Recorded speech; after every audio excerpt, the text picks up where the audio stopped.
Hello and welcome back to Down the Slope. We're in the middle, are we? At the start of a World Cup break. Still a while until Hibs are back. Pointless friendlies taking place at the weekend, but we are going to produce a pointless episode tonight, and we're going to break down our Hibs Lifetime XIs. Listeners of the podcast will be aware that that's very different in span, depending on which member of the podcast is given their team. Liam and Greg have a significant advantage over me and Harry. Ryan, actually, as well. No, how are we all? We've got a full house. I've been missing a lot recently because I've been holding down the fort. Ryan, how you doing, my man? I'm all right, mate. Somebody managed to get me derby tickets today, so no stress there. Liam, most stressful day of the year. You had an interesting experience today again. It's always the same, especially when it's not on telly. The pressure's even heightened. Luckily, though, they've cut it down to 6 client reference numbers at once, so that the pressure is at least halved by not having to buy up to 12 anymore. But I got tickets, so I'm happy now, sort of. Greg, you got to sit in your office while the rest of us sweated it out. How you doing, my man? Yeah, chilled out, relaxed, easy day for me, mate. Right, Harry, you good? Aye, mate. Aye, me and my group. What was that, sorry? How does it work for you if Hibs lose a friendly? Mate, friendlies are nonsense, eh? I do believe in friendlies. But Hibs ladies won a penalty shootout that probably wasn't supposed to be a penalty shootout, so that was great fun. So that's a happy Hibby we've got right here, mate. So happy Harry this week. Right, let us say at the start we're going through our Hibs Lifetime XIs.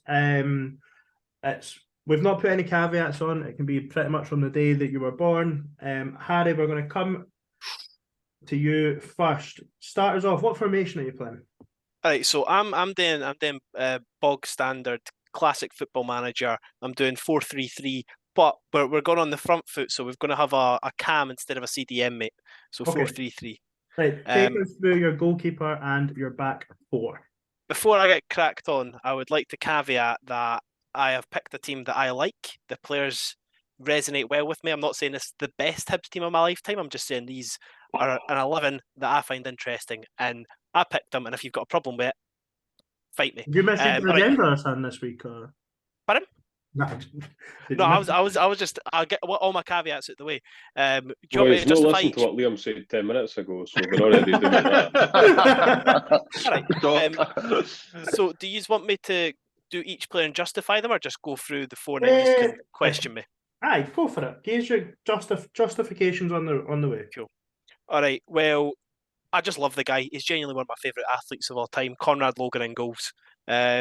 The fact, like the first quote I remember hearing about him is my dad saw him warming up, and he said a classic dad joke: "What's a PE teacher doing warming up for Hibs?" And I was like, "Very good, dad." And then he performed, in my opinion, the best Hibs goalkeeping performance of all time when we beat Dundee United. And I won't have any slander against Conrad Logan. I think he's class.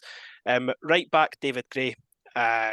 If anybody doesn't have David Gray, you'll get a funny look from myself, everybody else in the pod, and I think most of the people listening. Genuinely, might be my favourite Hibs player of all time. Effie Ambrose is centre back number 1, and then the most controversial player in my team. I've got James McPake in there at centre back. I was a big James McPake enthusiast, believe it or not. And then left back, I thought Lewis Stevenson is obviously going to be very popular, so I've stuck David Murphy at left back because I'm a huge David Murphy fan.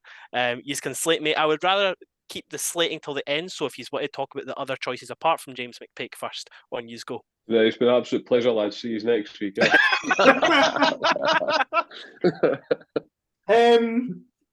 Graham. David Gray, Harry, obviously for what he done for the club, I take it over. There's probably maybe one other obvious shout, maybe if you were going on ability. Yeah, like for me with David Gray, like he obviously scored the biggest goal in the club's history. He then went on to score the best celebrations of my life as we scored in Bromby away. He also scored in the 4-0 game against Rangers. Was it 4-0, 4-1? I always get confused with that one. And yeah, he was a proper leader. Greg always goes on about how people need to get it, and from day one, David Gray came in and he got it. Absolutely adore the man, and I wouldn't have a Hibs team without him. Right, Liam, Greg, James McPake, have at it. And you go, Greg. You can go first. Liam can Nah, do you follow know up what? with the punches. I'm not even going to justify that answer. That's shocking, to be honest. You need to grow up. Do you know why Are I'm they not? James McPake tinted specs you've got on? Do you know why I've not picked James McPake? Because I wouldn't silly shite. myself partnering the guy I've got playing centre back with James McFucking Pake. Can I just say the boy yeah. I've got centre back would look to James McPake and go, "Who's the fuck is this? What is this guy? He just kick it real hard and real long when he plays for the Hibernians. He just hits the ball, shells it 70 yards. That's all he can do." Is that cool Doombe, Aye, correct. Ryan, what's your thoughts on Harry's defensive line? Any surprises? Hi, James McPake's a big surprise. I wasn't surprised about Effie Ambrose because he loves him. Fairly solid at fullback, both sides. But I have to say, I love the Conrad Logan shout. Unreal. No Logan, no semi-final. Simple as that. Greg, we wouldn't have won that game. Greg, is Harry's backline a solid backline for Sentiment FC? Oh, Sentiment FC is right up there. Right. Is it Sentiment right up FC? there. It's got one person. Like, the only person in that category that would fall into Sentiment FC would be David Gray. That's 1 out of 4. Right, Yeah. Harry, bring us on to your midfield three. You've already sort of told us the makeup of it, but Yep. run us Well, through it. midfield 3, obviously. I'd be surprised if he wasn't included in most people's, maybe everybody's team. John McGinn has to be in there. Loved watching him play. He was a player that you would genuinely look forward to watching every week. Another one. This might be a curveball to some, but I loved me a bit of Boozy. Remember going to games as a youngster and absolutely adored him. I just thought he was an absolute legend. Always loved the guy. And then playing attack and mid. Again, this is pretty Sentiment FC. This one, I loved Marouane Zamama. I just thought he was such an exciting player.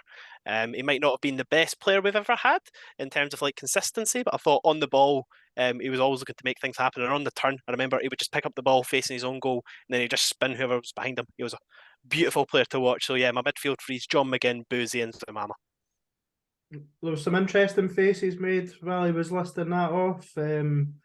Liam, I don't Boozy? think Boozy's a wild shout. I would imagine most of us will have Boozy in our team. So I don't think that's a wild shout. I don't mind Zamama. Ewan will be no happy about that. He does the things we all misremembered Zamama and thought he was shite. Presumably, I never said he was 45 minutes shite. against No, Falkirk you're and wasn't misremembering very the good, so he wrote him conversation. off. I'm a big Zamama fan, and I think John McGinn's a lock as well. So I've no issues at all with your midfield, Harry. You'll be pleased to know. Greg, are you jumping on me at all? Well, if I was jumping on you, you'd be dead after the defence, mate. But to be fair, the midfield has improved. I'll give you that one, but I'm not going to give you any compliments.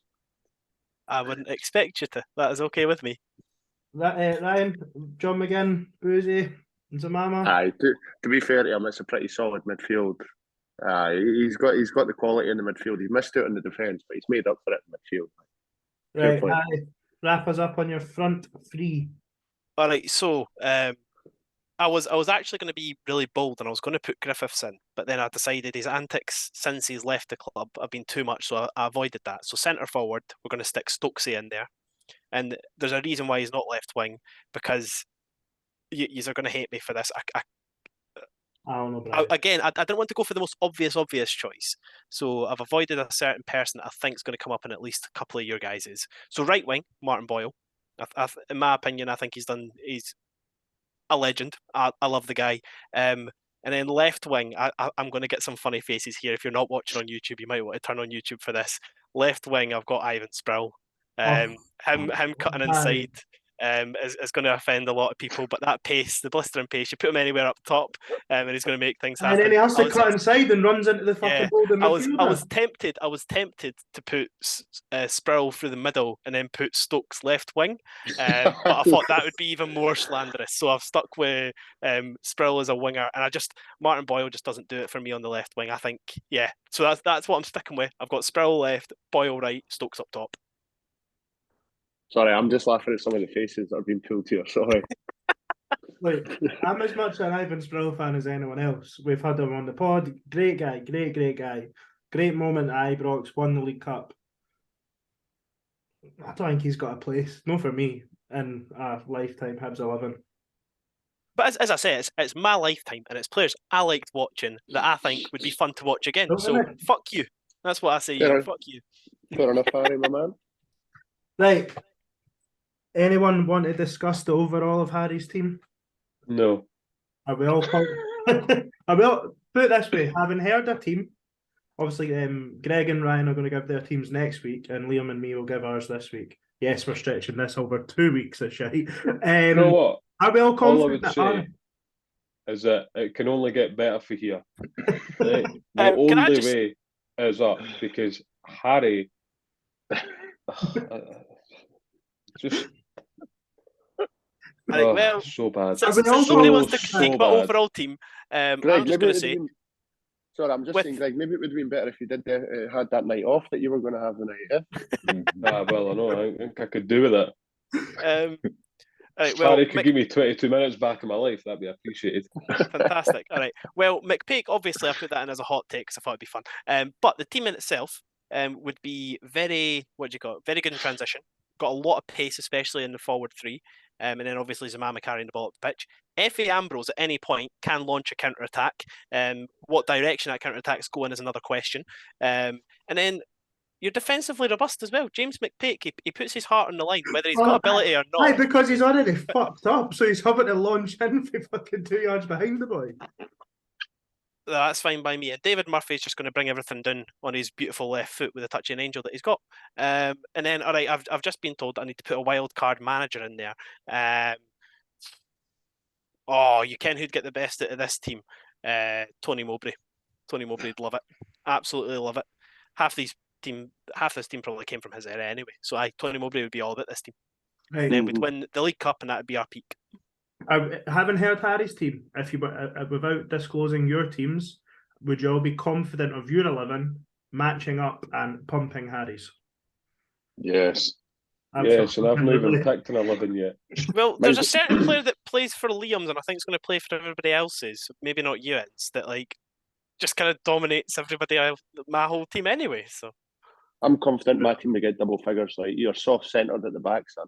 You're going to get caught so high up the pitch with the fullbacks. No protection in front of them either. I might even just put Sheffy Cucci up front just to bully the two at the back. I might just play with 10 and still beat Harry's team. Right, Liam, first give us your formation. It's same as Harry, actually, 4-3-3, but with an attacking midfielder and behind the front two. Okay, and your goalkeeper and your back four. My goalkeeper, Ophir Marciano. I found this one difficult to pick. I don't think we've had, in my 33 years on this planet, I don't think we've had a huge number of quality goalkeepers, and there really wasn't much difference between Marciano, Daniel Anderson, Colgan. Do you know what? I was based on a very small sample size. I was tempted to pick David Marshall. I was actually tempted to pick David Marshall. That's how bad it is. Sample size bingo. My right back is Stephen Whittaker. My central defensive pair in right foot, left foot, Frank Sozzi and Rob Jones. And my left back is obviously David Murphy. I'd be surprised if anyone doesn't have David Murphy. No pick Roland Edge. That's a surprise, mate. Yannick Zambernardi had a chance as well, but I just didn't think this team was really suited to 70-yard crossfield balls, so I decided not to go Yannick Zambernardi. Is that why you've not put Hanlon in there as well? Oh, I'll be honest. Greg I'll be honest. bingo. Hanlon Did was no far off picking Hanlon, to be fair. Just based on longevity, and I think based on the right foot left foot combination, I kind of wanted to have one of Hanlon or Stevenson in there, but when you think about Rob Jones's contribution to the club in his relatively short time here compared to Hanlon, I had to give him the edge. I think Whittaker gives you a bit of extra athleticism at right back. Frank Sozzi, there's nothing I can say that's not already been said, so I'm not going to try. David Murphy, my one enduring memory of him is just him getting balls shelled at him at his nipple height and him bringing it down on a fucking sixpence every single fucking time. He's the best touch and probably one of the best left foots I've seen in the flesh. Just an incredible left back. So I'd be very, very surprised if anyone's not got him in their team. In fact, if you've not got him in your team, I'm coming for you. Easy choice. He used to have absolutely acres of room in front of the terracing every week. Aye. Any sort of debate around David Gray for you? It was. I'm not going to lie. It was a tougher decision. I probably had. He was only again here for a year, so it was a short spell. But I had Ulysses Dela Cruz. I know he didn't necessarily pull up trees at Hibs, but just in terms of his overall quality, he was quite close for me. But nah, it had to be Whittaker. I know he used to really frustrate people when he was at Hibs because he was still quite young and he made quite a lot of mistakes. But actually, he did grow quite a lot as a player in front of your own eyes. And I just think his additional athleticism. David Gray's one great moment, but he doesn't get an all-time 11 for me personally. What about Whittaker's second spell? Do you think that's overly criticised? He didn't play a huge amount of right back in his second spell, did he? Which he was heavily criticised.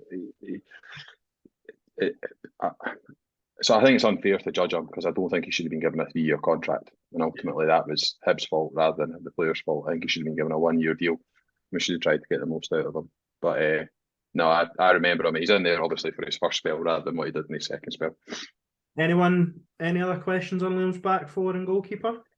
I actually quite liked Whittaker in centre mid. Thought he was decent. Got a pasting every week, but thought he was all right.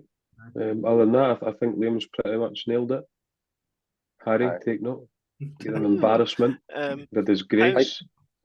You need to grow up. How many games do you reckon until Liam gets sick of the incompetent kicking from the goalkeeper? I have my head in my hands at that, to be honest. He goes on about Macy's distribution, but I think Marciano's was much better.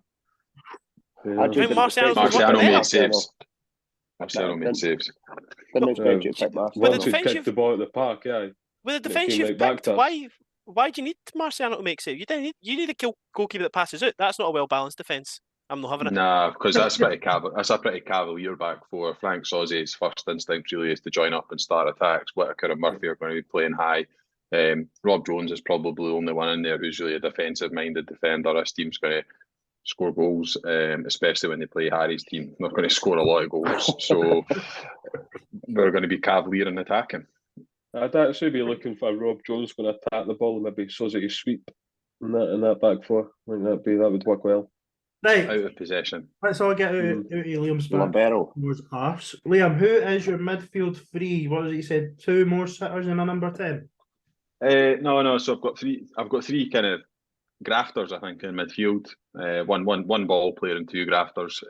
So 2 that are the same as Harry. So I'll mention those first. Jan Boozlin, a lock pick for me. Just the minute he graced the turf at Easter Road, he just used class and looked like he belonged. Adapted to the Scottish game straight away. So that whole myth around foreign players taking time to adapt, not if they're good enough, they don't. John McGinn, I just think just in terms of sheer work rate, athleticism, and at times quality as well, gets in any team. The third one's maybe a bit of a different selection, and I agonised over this for a while. It's the only one really that I struggled with because I had a few different players in this position before I eventually nailed down on one.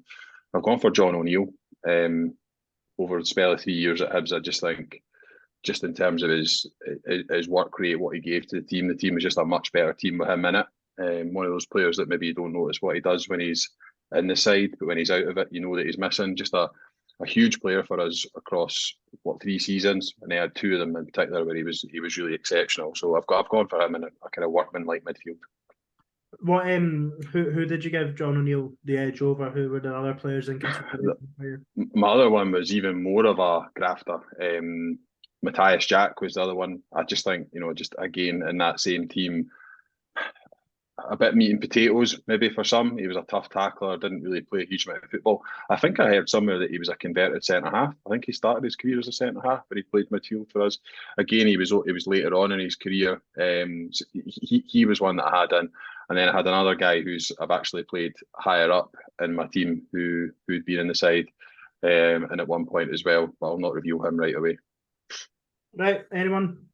Questions, Harry? What do you make? Obviously, Liam's went with John O'Neill instead of Zamama from yours. Do you still get an opinion after his team? I couldn't tell you anything about John O'Neill, to be honest. So Liam sold him well to me, so I'm all for it. I'm a huge fan of John O'Neill. Oh, he was very, very good. That the 6-2 game, he was incredible. He just everything went through him. He made everything tick. Matty Jack went off early that game, and John O'Neill done the dirty work, and he could also play a bit. So, no, I'm a huge fan of that one, Liam. Good show, mate. The goal for John O'Neill that stands out for me, and probably most Hibs fans in my era, was the goal against Livingston, Scottish Cup semi-final, a really important goal. Just he wasn't a player who scored a huge number of goals, but when he did, they tended to be quite important ones. I think when he signed for us, he was like, I want to say he was maybe 29 or 30. He wasn't young, and we got 3 really good years out of him in the centre midfield. When we signed, do you remember when we signed Kevin McBride under John Yogi Hughes? No, I said John Yogi Hughes. I gave him his middle name. That was the kind of player. Kevin McBride was signed to be like a John O'Neill player, but just was nowhere near as good. Okay. Right, Liam, wrap us up. Take us through your front three and the formation. Right. So you'll see what I've done here to squeeze a certain individual into the team, but I've gone with Russell Latapi as my 10.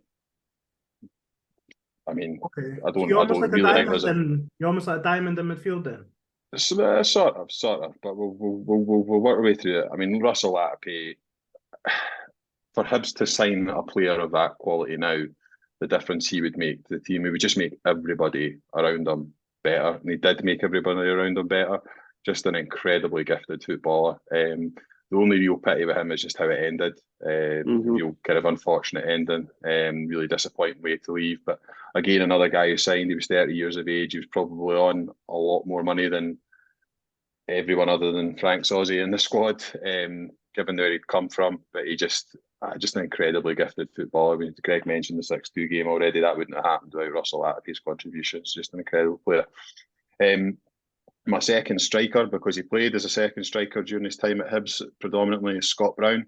I think in terms of another player who you watch them grow during his time at the club, his athleticism, his desire, his drive, his leadership at a young age, just a very, very well-rounded footballer at a young age. Probably when I saw him come through at Hibs, never thought he'd turn out to be the kind of player he ultimately ended up being, because I thought the best part of his game was really that aggression, which he still was able to use, but not quite in the same way in the sort of attacking third.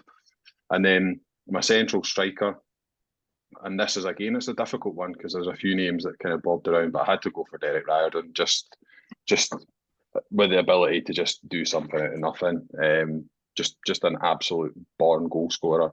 Doesn't matter where on the pitch he was, left foot, right foot, volleys, strikes for range, just bits of skill. Just when with him on the pitch, was always a chance at a goal. So regularly, he just came up with goals out of nothing. So I went with him. Are you worried that you're maybe relying too much on Derek Riordan for goals in your team? Nah, because I think you'll get goals from a midfield. I think Boozy will chip in, John O'Neill will chip in, McGinn. And to be honest, we'll no be short of creating chances with Russell Latapi in midfield. Chances will be aplenty. And Rob Jones was always good for 8 or 9 goals a season from corners as well. So, not to mention Frank Sozzi. So, I think we'll be all right in terms of goals. I think we'll be all right. Maybe have Stevie Mallon on the bench just in case. You've plenty of goals against Hearts in that team anyway. Aye, 100%. Harry, having now heard someone else's full 11. How embarrassed are you? I have no regrets. If I was like 3 years older, obviously Sozzi would have been in my team, but I think it would have been an injustice to put him in, considering I was 2 at the time he was at Hibs.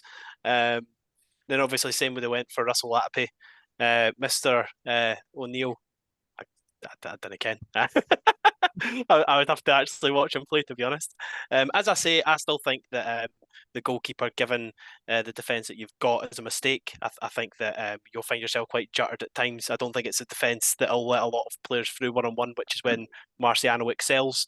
Because the good thing is, though, you've got Rob Jones who'll do well for set pieces, just heading everything away, so it covers up the incompetency at collecting crosses.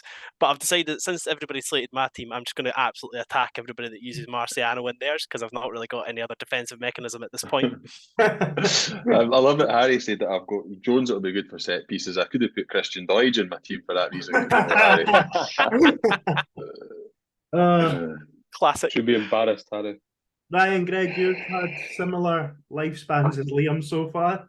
Do you think that team will? Steady. He's not that old. Do you think that team will be not too different from what you pair produce next week? Without giving too much away, I think there's definitely a few picks in there that would be the same. I think anybody that was doing an all-time Hibs 11 from the same era as us, there's players like Soze and Latapi that you just can't leave out. So for that reason, we probably will have a few of the same guys. Yeah, I'm trying to jot mine down now, and I'm finding it's pretty similar. A couple of changes, to be honest, but I'll be playing a different formation to Liam. Put it that way. No place for Humphrey Rudge, Liam. I'm Humphrey Rudge is a disgusted good at player. that. Humphrey Rudge was a good player, as was Umar Condé. I think they both had 100% records in Edinburgh derbies, if I'm not mistaken. So And probably also would be a can't good believe team he's from the not team. put Matthias Koulibaly in there as well. That's a slap in the face as well. Had he the been at shock. Hibs longer, he would have been in my team. He just What wasn't about there. He Bamba was then? so good. Bamba was not far off as well. So I Bamba just was thought brilliant. centre half was probably one of the hardest positions to pick, to be honest. I thought centre half was a lot of options. think you're Which kinda- was funny only- because we're shite at centre half. I mean, Colin You're only Murdoch really will picking get a one mention. centre-half, though. Sean O'Hanlon. Aye. Last My- time we were my- Aberdeen with fans. My actual 12th man, I know I said there was a lot of positions hard to pick, but a guy who I had in every team up until the one that I made just before we came on, my actual 12th man was Pat McGinley. Didn't get in the team. Pat McGinley, as a footballer, maybe not the most, maybe not as gifted as some of the other guys in the team, and maybe actually what he did on the pitch in terms of his contribution was not as obvious, but I only really remember him for his second spell, and in his second spell I just seem to remember him scoring quite a lot of goals from midfield. So to Harry's point, in terms of goal contributions, I just think he would have quite a big impact. So he really would be my 12th man if I could have a 12th man, because I felt, know that Pat McGinley gives a fuck what I think, but I felt bad leaving him out the team. Actually, genuinely, I feel bad not picking him. Who is your 12th man? Who's the man on the sideline? I'm not going to say the same as Harry, so I'm going to go different. I'm going to go with Alex McLeish. Similar in terms of the circumstances in which he left us to Russell Latapi. But I just think in terms of his man management, but also his recruitment, he just recruited very, very well at Hibs. I mean, guys like Ulrich Larsen, who's not even a dimension, who was just plucked from obscurity in Denmark, Didier Agat, the obvious ones as well. Guys as well that didn't quite get there, but were clearly good players like Freddie Arpignon, David Zitelli. He just signed really, really good players. Paco Luna. Maybe at a time we had a wee bit more money to spend, so you were able to bring in better quality, but he did sign some very, very good players next time at Hibs. So I would trust him that if we needed to bring some bodies in, that he would do the right thing and get the right players in. Cool. Right. Well, we've had my team, which went down. I was going to say like a lead balloon, but it fell far harder than that. We had Liam's team, in which Greg has still not stopped gushing since Liam started speaking there. And the final team of the night, You we're pick going a to move good team, on Harry. to. You pick a shit one. You get slagged. And you you seem to have picked a shit attitude, Greg. So you keep on harping on with that. And the final team of the night is going to come from who has been hosting already this evening. Ewan, kick us off. What formation are you rocking with? 4-2-4, 4-4-2, whatever you want to call it. We'll call it 4-4-2 because we're not savages. Kick us off with your goalkeeper and backline. In goals, Marciano. Right back, David Gray. Rob Jones and Sol Bamba in the middle, and David Murphy at left back. Very physical you've got at the back there. David Gray got the edge for me over Whittaker for big moments, similar to what Harry said earlier. I think the cup final's obvious, but multiple goals against Rangers, Bromby, Astros Tripoli. That does it for me. Two cup winning captains. That works for me. Ryan, you're looking pretty happy with that. Yeah, it's fairly solid. Not like yours, Harry. He's got some physical presence in the middle of his back four, and two very, very good fullbacks in terms of going forward. also not getting caught out in the counter attack. So I think. And Sorry, Where do you man. I went with Marciano purely over Marshall because of the sample size, and I didn't really consider anyone else. I do have memories of Daniel Anderson, but I don't think they're vivid enough to go for him. My first season ticket was the year we beat Rangers, the year we lost to Livy in the semi-final, the final of the League Cup. I know. That's hence the reason that Frank Sozzi's not there and stuff as well. As much as I was born and I can remember watching the 6-2 game and stuff, I've went for players from when I had my first season ticket onwards. And Greg, you've got to be happy. That's a couple of very physical centre backs that will get stuck right in. In terms of crosses, there's not going to be a problem there. What do you think? What do you think of Ewan's compared to Liam's? Defending crosses is a hereditary problem at Hibs. So you would have two skyscrapers in the box, and they still wouldn't be able to clear the ball. So and out of those two back lines, who are you favouring out of Ewan and Liam?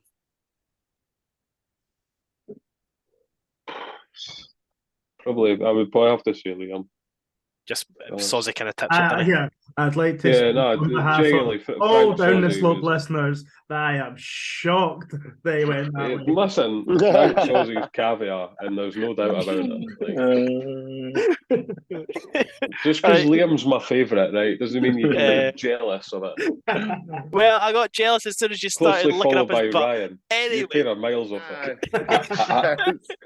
I'm new to the party. A derby ticket could be returned. It could be. No. Didn't do the this. penny is. Wait, Liam had the retort. Liam, on you go. I'm just going to drop a grenade in here, and then I'm not going to say any more because I reckon it'll be in other teams. But Sol Bamba gets selected in a lifetime Hibs 11 because of what he done after Hibs rather than what he done at Hibs. I don't necessarily agree with that. What did he do after Hibs?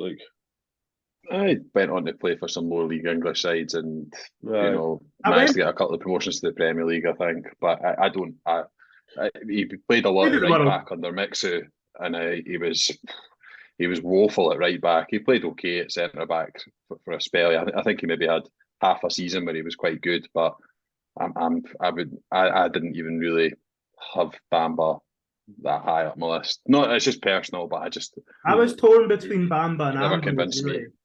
It was Bamba and Ambrose really for me, and Bamba edged it for me purely because of the goal he scored at Falkirk. That was plain and simple. But you've got the vivid memories, and you can just that was all. That was really simple why I went with Bamba. So Liam's saying sample size and yours is now vivid memories because that's twice in 3 minutes. All right, well, just before we move on to Ewan's midfield, I would like to clarify that since Frank Sozzi, Hibs' best centre-back has been Effie Ambrose. And Ewan, talk us through your midfield. Right, so I've just got a 2 in the middle. I'm committing to the 4-2-4. Okay. 4-4-4-4-4-2. And for that reason, I needed legs, and I went with John McGinn and Scott Brown. I like the Scott Brown pick, fair. But the only thing is, Scott Brown, are we basing it off full career, or are we basing it off just Hibs? Even just base it off Hibs, centre mid his last season. Because I think Scott Brown at Hibs, as fantastic a player he was, I think he's a very different player to the one that's kind of fresh in the mind. Because obviously with Celtic, he kind of changed into that holding midfield player, whereas Hibs, he was just kind of everywhere. I want the legs. He was quite raw when he was at Hibs. I want the legs, get about the park, scored goals still for centre midfield. I'm pretty happy with that. Definitely. Scott Brown in his Hibs form does it for me over his. To be honest, I think he was a better player at Hibs probably than he was at Celtic. I know he'd done all the trophies and stuff at Celtic and became that iconic figure, but I don't know, it felt like he was really limited at Celtic in that position. When you seen what he could do in his younger days, I don't know if he got injuries that sort of slowed him down or that, but it's just my opinion. I think a more dynamic I think that player prolonged his career though. Aye. Going and playing in a sitting role. I'd hate to do that and win all the trophies like that. No, I don't. And I don't even mean I'm not one of the people that says, Scott Brown underachieved because he never went to England or that. I'm not sure that he was ever probably good enough to play top 6 in England, so he would have probably just had a middling career down there. So, no, I don't really have an issue with that. I think he was capable of scoring more goals and getting forward more than he probably did at Celtic. I like your pick, Ewan. I like Scott Brown in midfield. I think he had a lot of energy and he did have pace when he was at Hibs. Could be fiery at times, but that's not necessarily a bad thing. So you've got a lot of energy and legs in the middle there, going forwards and backwards. Yeah, Liam. The only problem I'm foreseeing with this team so far is I think there's going to be quite a big gap between the midfield and defence, just with the types of players that you've got there. I mean, he's set it up 4-2-4. He's going for goals. balls to the Yeah. balls to He's the coming wall. for James McPake, my man. I mean, it's easy to go 4-2-4, isn't it? When you don't have the realities of actually having an opposition to play against. Correct. So we'll see. I do think it's interesting. I mean, I'd like to kind of open this question up to everybody, but I went with Scott Brown on my team. But perhaps because of some recent things that have happened, has everyone now just decided that Kevin Thompson and his career at Hibs is completely irrelevant? I think Kevin Thompson was a shite bag. I think he showed elements of being a shite bag throughout his entire time at Hibs. Not his entire time. I think each stage that he was at Hibs, he showed different elements of being a shite bag. I was never a fan of him as a player when I was younger, and I wasn't a fan of him. I'm certainly not a fan of him now, so I don't regret not having him on my team. I mean, I wouldn't have him in he deserves no spot in my team. I'll tell you that right now. I wouldn't have Going him to be in my some 11. laughing at pull Kevin Thompson to hat next week. Yeah. I wouldn't have him in my 11 on the basis that he calls football footy. That would be enough reason to not have him in my 11. But I do think, based on his first spell at Hibs, albeit he was quite injury prone, I think he was hard to leave out. I thought he was very good in his first spell. He definitely came under consideration. And similar to, I think I messaged all you, I changed my team 4 or 5 times in the last hour before the podcast. And I had us playing a 4-3-3, and I actually had Boozy in my midfield. And it was really a toss of a coin for Boozy or Thompson when I was playing my sort of sitter. But I don't like the fact, I don't like captain leaving in January. Nah, no thank you. No my type of player. Anyway, Ewan, you've got 4 more to get us through. Who are they? Right wing, Martin Boyle. Coming off the left, Eric Arden. Through the middle, Gary O'Connor and Anthony Stokes. That's fairly solid. Liam said that centre half was his hardest area. I thought the final third was really difficult. I actually thought centre half was fairly easy. It was Rob Jones and one other. Yeah, O'Connor, I'm surprised nobody else has mentioned. Again, maybe his second spell influences and his off-field stuff influences Hibs fans' opinions on him. But for me, growing up, O'Connor rather than... Yeah, and then I actually thought Stokes, when he came in, was then a level above probably the pair of them in that season that he had under John Hughes. If he never had his off-field antics, do you think that Griffiths would have been in for a strong shout? No, because I was going to say I wanted a larger sample size ultimately. Stokes only done 1 full season, but I didn't really want to go after loan players. I've wanted sort of permanent Hibs players, and albeit Stokes was only here for a year on his first spell, it did make us money, I get, as well, Fair. Greg, you've been quiet on the front line. Is that fairly solid? Yeah, it's not a bad side, but I think that midfield's there to be got at. And my midfield will absolutely trample over them. Liam, remind me your forward line. My front 3 is Latapi and behind Brown and Riordan. Yeah. So I mean, I think Ewan's is all goals. I mean, there's goals right, left, and through the middle in that team. You can't argue with that. It's what you sacrifice in other areas of the pitch to get all those players in, but they are very good.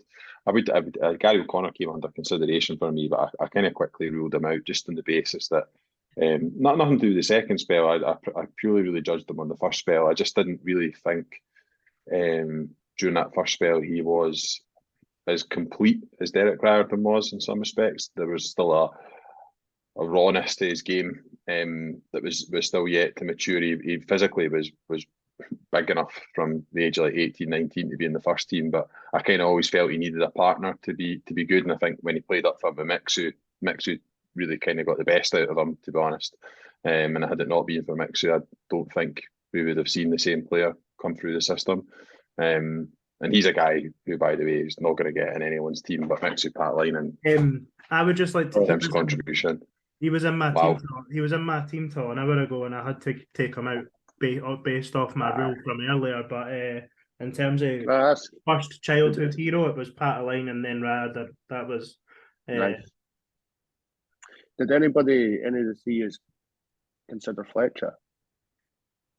I considered him, man. He was considered, but I think if anyone put Stephen Fletcher in, that's the sole Bamba pick that Liam's talking about. For me. Yeah, that's fair. I just thought it right to pop up. He was good at Hibs, but the career afterwards has, catapulted what people's thoughts might be about him. He was really good at Hibs, and if you look at what people achieve at the club, 2 goals in a cup final, it doesn't come along often. But I think you could probably argue that at Hibs Benji done just as much, and for me, that's why I really started to struggle up top. Again, 4 or 5 different changes. Fletcher was in my team at one point, and I'll be honest, I totally forgot about Anthony Stokes till about 10 minutes before we came on. Genuinely, totally forgot. And scored twice in the cup final, man. No, and then I had to piece it in, and that's how I went from a 4-3-3 to a 4-2-4. There was no way I wasn't getting in my team. Mainly for the first spell. Mainly for the first spell. Mm-hmm. I'm not gonna lie, I'm really struggling at left back. Really struggling. Are you? Mm-hmm. He's taking the piss. We've got another week. No, I'm not. If I could include them both, I would, but I don't think I can. So. I do agree though with what Liam said earlier. Stevenson and Hanlon was. It's none of them. No, but Stevenson. Actually, She's Sentiment FC. I actually at one point had a 3-5-2 with Lewis Stevenson at the left side of centre half, but then I thought, that's just pushing it a little bit too much. So Greg would blow his top like. Ewan, stick us with a manager then. Who's in the dugout? Oh, it's easy for me. If I'm playing 4-2-4, then it's got to be John Hughes. That was his formation. It wasn't my, obviously he done all right. Yeah. But that especially that first 6 months of that season, it was like the flipping Neil Lennon's best season, wasn't it? It was good times. Stokes, Sheridan, Nish, Zamama, McBride and Miller, John Rankin sprinkled in there a little bit every now and again. The midfield really let that team down a bit. Obviously, we went on an absolute horrendous run after Christmas. But yeah, if I'm playing a 4-2-4, it's got to be John Hughes because football folk can. There's the midfield that really let that team down enough. The fucking 6 goals the midfield conceded away at Motherwell. Really let the team down. Here's something that I would like to. There's a player that none of us has mentioned, and I'd be very surprised if Greg and Ryan included him. But I've seen in the Twitter sphere, shall we say, a lot of praise for Chris Hogg in the last while. That's only been the only way Chris Hogg gets in your team is if he's beside Rob Jones. I think that's when Chris Hogg was at his best, when he was beside Rob Jones, and maybe Rob Jones was more aggressive in terms of going and winning the ball, and Chris Hogg could sweep up, but he doesn't. He was okay, but he certainly doesn't get in my team anyway. He had one very good season, one very, very good season where he literally head and kicked everything. He was brilliant. And then I seem to remember he got an injury. Quite a bad injury. He was out for a long time. He came back, and unfortunately for us, he was never the same player after that injury. It was a real pity. But he had one season where he was just absolutely phenomenal. He was probably better than Jones that season. He was just magnificent. Everything he went for, he won. He was a bit meat and potatoes as a centre half, but he was a good centre half. I might have my time scales wrong, but I think if you remember, when we had that weird Lecoq Sport teeth kit, when we had the weird, almost sash thing going down the side when Mikel Anton Curie played. Was that when Hogg was absolutely humming? Sort of towards the end of him, and we'd signed Francis Deco in that, and he was still occasionally getting a game. He was. Right. No, that wasn't that kit. You talking about the? No, that wasn't that kit. Was that that was the year after we won the League Cup that year that I'm talking about. Yeah, no. Was that the year he was Mikel Antoine Curie wasn't there, mate? Mate, Mikel Anton Curie definitely wore that kit. I don't know, John Collins signed them, mate. Did you have Antoine Courier 24 in the back yet? No, I didn't. No, I didn't. But I don't know. I just think I'm sure. I'm certain. This hog was humming when we had the first Puma kit. He was absolutely humming that season and still managed to score 2 goals and a 2-1 win at home to Kelly. With 2 Michael headers Hart for the at edge of the box. With Michael Hart at right back. Oh, Ryan, Greg, yous are obviously going to be naming your team next week, and we'll combine all of us for a DTS one. Mm-hmm. Is there anyone that springs to mind for you two that the three of us have missed out and will definitely be in your team? Don't necessarily have to give names, but is there ones that you're like, oh? I think to be different, I'm going to go with my second choice at left back. I don't think we can have 5 the same. Another player I was quite surprised that didn't feature more, but obviously wasn't a huge sample size, was Didier Agat. Didier Agat. I thought about him earlier on. Yeah, Liam was talking because he's kind of Liam's era, maybe more so than mine and yours. He played 5 I games. remember him like. He played 5 5 games and scored 4 goals, mate. That's class. That's good enough. Got a bit of money. Funny that Liam should mention Dela Cruz as well. He's been under consideration for me. Yeah, I'm not going to give too much away though. As a start comparison, does it shine the light, shall we say, on recruitment over the last few years? That I think only 2 players across all the teams in terms that have been signed in the last sort of 3 to 4 years have made any of these teams. And Martin Boyle, obviously returning, and Marciano. Forgive me if I've missed anyone else, obvious in the last 3-4 years. No, because you grow up with these players and they become your heroes and then they move on, and yeah, it's difficult to pick. And I'm not just saying that, but it's difficult to pick recently, other than maybe John McGinn, Stokes or whatever. But other than that, the players that you pick are probably more likely to be your heroes and boys that you grew up watching. So yeah. I'll put it this way: I've never seen anybody in the current team doing what Derek Riordan done. So, like situations like that, where Harry's picked the spell, scored that hat trick away at Rangers. Haven't seen anybody do that. So. Cool.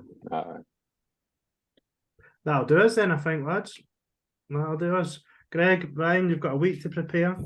But currently what I want is what team wins out of the 3 from the pair of yous? Oh, but if I say Liam, everyone's I think Liam's team wins, to be honest. I think Ewan's probably got a lot of firepower about that midfield, so we got that in the back 4 as well. So sorry, Ewan, but that's one over the top of them. Like, I was going to say Liam, but I didn't want to make it all the love, so I'm just going to pick Harry's. Yes.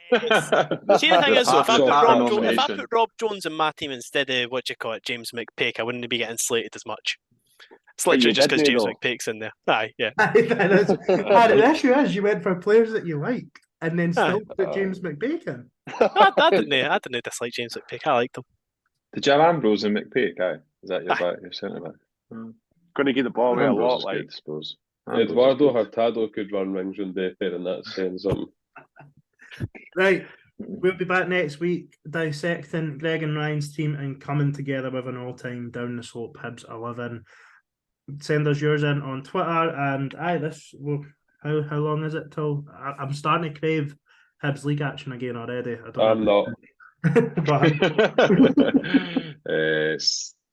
17 days, I think, till we're back. Right. Well, I'll do it. Right, we'll be back next week. Cheers for listening. Bye. Cheers. Bye. Bye.